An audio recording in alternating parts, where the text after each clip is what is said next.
eu vou te trazer a história da nossa espécie. E com certeza no fim dessa aula tu vai compreender várias questões importantes hoje na tua vida olhando para essa história. Pensa o seguinte, há 200 mil anos atrás nasceu o primeiro Homo sapiens. O Homo sapiens é quem antecede a nossa espécie, que é o sapiens sapiens. Homo sapiens quer dizer o homem sábio, o homem que tem conhecimento, que sabe. Homo sapiens sapiens é o homem que sabe o que sabe, que sabe que sabe. Ele tem a consciência que sabe. Vamos lá. Há 200 mil anos atrás, então, imagina que esse nosso primeiro antepassado, ele caminhava pela savana da África, no meio de leões, de cobras, de crocodilos, de rinocerontes, de animais peçonhentos que poderiam matá-lo a qualquer momento. Por quê? Porque o ser humano ele não tem um veneno, ele não tem um poder especial, ele não voa, ele não nada bem, ele não é muito rápido, ou seja, fisicamente ele não é nada importante, ele não é nada demais. Porém, o ser humano ele tinha a capacidade, há 200 mil anos atrás, de se unir coletivamente.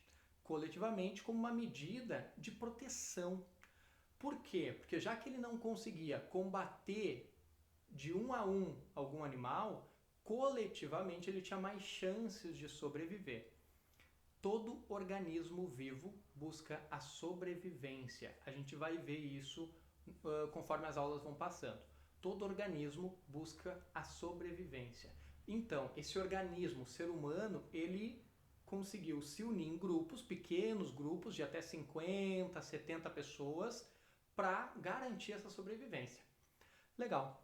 E nesse contexto hostil, então, ele vivia preocupado com a sobrevivência dele. A última evolução que aconteceu desse Homo sapiens foi há 70 mil anos atrás, que é a revolução cognitiva. O que é essa revolução cognitiva? Há 70 mil anos atrás, o Homo sapiens ele desenvolveu uma parte do cérebro dele, novas conexões, coisas que, na verdade, os cientistas não sabem explicar 100% com segurança para dizer como que isso aconteceu. O que se sabe é que isso aconteceu e foi nessa data que ele começou então a ter uma capacidade maior de comunicação, de linguagem. Ele começou então a poder desenvolver comunidades maiores com base em crenças compartilhadas. Ou seja, o que isso quer dizer? Quer dizer que a aprendizagem ela conseguia ser transmitida de uma maneira que até então o mundo não tinha visto. As crenças começaram a ser transmitidas de uma maneira que nenhuma outra espécie até então tinha conseguido. Então aí o ser humano ele começou a desenvolver uma capacidade social mais complexa. Ele começou a criar comunidades maiores, comunidades de 100 pessoas, de 150 pessoas, e isso permitiu que ele fosse subindo na cadeia alimentar. Ou seja, ele não combatia mais o leão com um pequeno grupo, ele combatia o leão com um grande grupo. Ou seja, isso trouxe para ele uma capacidade maior de sobrevivência. Legal. Por que eu estou te dizendo isso? Porque o mesmo DNA que tu tem, a mesma genética que tu tem hoje, vem exatamente dessa época. A genética, para mudar de forma orgânica, de forma natural, ela demora centenas, milhares de anos. Essa carga genética.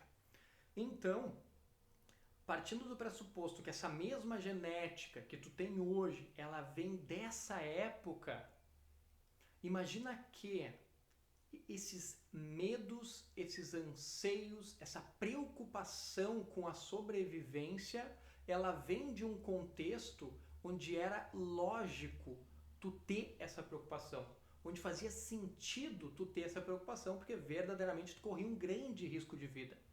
Porém, hoje, como que essa preocupação, esse medo, essa ansiedade se expressam?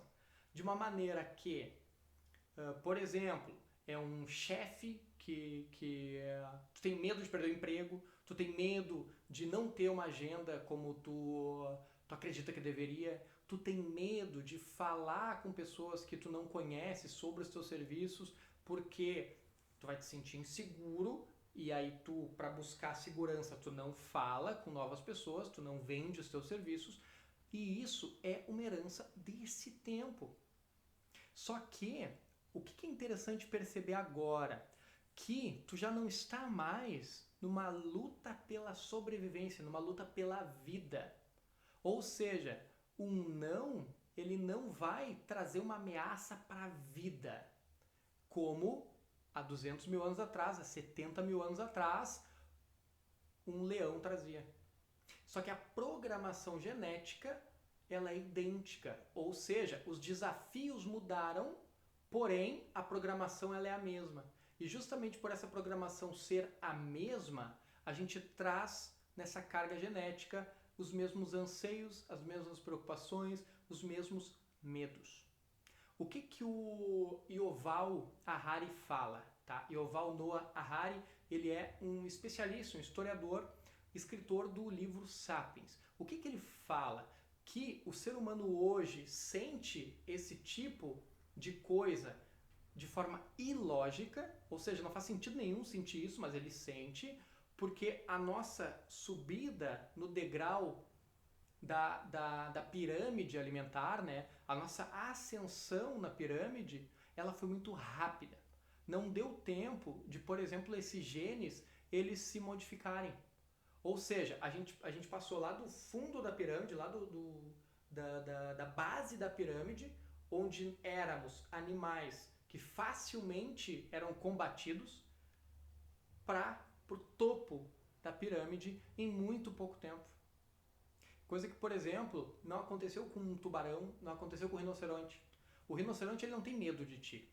Ele não fica ansioso, ele não fica preocupado, ele vai lá e vai te bater e deu, tá tudo certo. Porque ele teve todo esse tempo de evolução orgânica e natural para desenvolver essa segurança de que ele é forte e ele pode fazer aquilo sem problema nenhum. Só que o ser humano, ele ainda é aquele ser pré-histórico, biologicamente falando, que tem medo, que tem receio das coisas, porque a qualquer momento, entre aspas, ele pode morrer, ele pode perder a vida. E talvez agora tu tome também consciência de que outro reflexo deste tempo é a nossa ansiedade, a nossa necessidade de pertencimento. A gente quer pertencer a grupos, a gente quer ser aceito por grupos, a gente é um ser social por natureza. Isso também é uma origem dessa nossa história. Esse vídeo, essa aula foi para que tu tome consciência de que esse medo que tu carrega, de que algumas necessidades que tu tem, alguns comportamentos que tu tem, são vindos de uma programação histórica, são vindos da história da nossa espécie.